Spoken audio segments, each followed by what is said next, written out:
Ngayong araw naman nga mga mare, magluluto tayo ng eggplant burger steak with jolly mushroom. Tamang-tama nga ito mga mare sa mga anak nga natin na pumapasok sa eskwelahan. Kaya naman nga nung tumila ang ulan, eto nga't nag-asikaso na nga rin si Ran para nga mamitas. Pinapili ko nga siya nung malalaki nga mga mare para tamang-tama nga sa lulutuin natin. Buti na nga lang din talaga marami tayong talong ngayon mga mare. Pagkakuha nga niya, inasikaso ko na nga rin at hiniwa ko na nga rin itong talong kasi pakukuluan nga natin to. Isa nga rin to sa magandang idea mga mare para sa baon ng mga bata.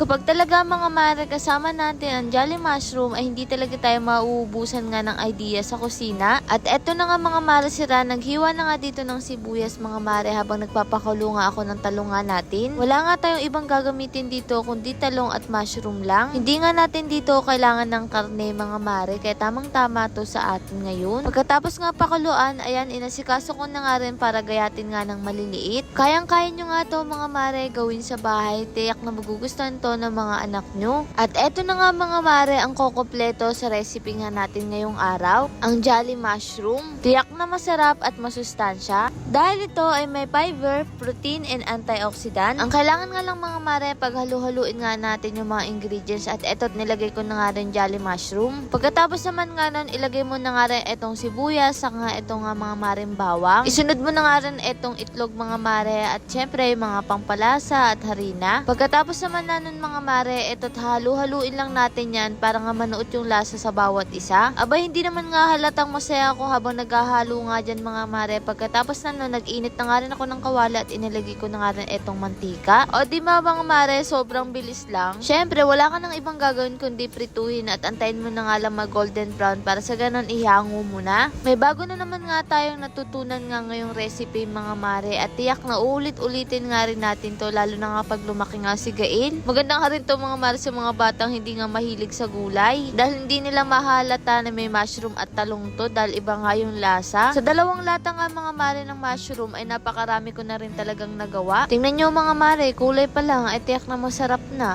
Habang nag-aasikaso pa nga itong isang kawali, nagluluto naman nga tayo mga mare ng sauce niya. Kaya naman na yan, nag-isa nga lang ako dyan ng sibuyas. At syempre, gagamit nga rin tayo dito mga mare ng jolly cream of mushroom soup. At eto nga't nilagay ko na nga rin mga mare. Lalayo pa ba tayo mga mare? Napaka-basic lang din itong gawin kaya tamang-tama nga to sa pati natin. Hahalu-haluin nga lang natin yan hanggang sa makuha na nga natin yung tamang timpla. Kumuha na nga ako ng mangkok para nga mailagay na nga ito mga mare at makapagsimula na nga rin tayong makakain. O aminin nyo mga mare, natatakam kayo at talaga namang napakaganda nitong idea mga mare ngayon. Akalain mo ba mga mare, etong talong natin at saka yung mushroom ng jolly ay pinagsama at talaga namang sobrang sarap nito. Dahil napagod ako magluto kaya ayan kumain na nga rin ako mga mare. Kaya kung nagsasawa ka na nga sa karne ay pwede mo nga to mga mare gawin nga sa inyong bahay. At etong si Ran, sinamahan na nga rin akong kumain dito. Maya-maya nga lang itinawag ko na nga rin sila Agatha. Nagulat nga rin siya sa lasa dahil masarap nga daw. Eto nga ang magiging baon nga ni Agatha mga mare. Nakakatuwa din na nagustuhan nga niya.